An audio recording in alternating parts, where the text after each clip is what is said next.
होना चाहेगा, कहेगा या अल्लाह मुझे दुनियादारों का मोहताज ना बना, अपनी बारगाह से अता फरमा। जो लोगों से बेनियाज होना चाहेगा अल्लाह लोगों से बेनियाज कर देगा।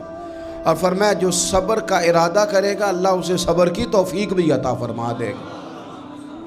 इरादा तो करे, प्रोग्राम तो बनाए, तौफीक तो अल्लाह देगा।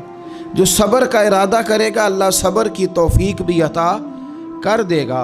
और हुजूर सल्लल्लाहु तआला अलैहि वसल्लम फरमाने लगे, याद रखो किसी बंदे को जो बेहतरीन तोहफ़ा दिया गया है ना, अगर किसी को कोई बेहतरीन अतिया मिला है तो फिर अल्लाह ताला ने उसे सब्र अता फरमाया है।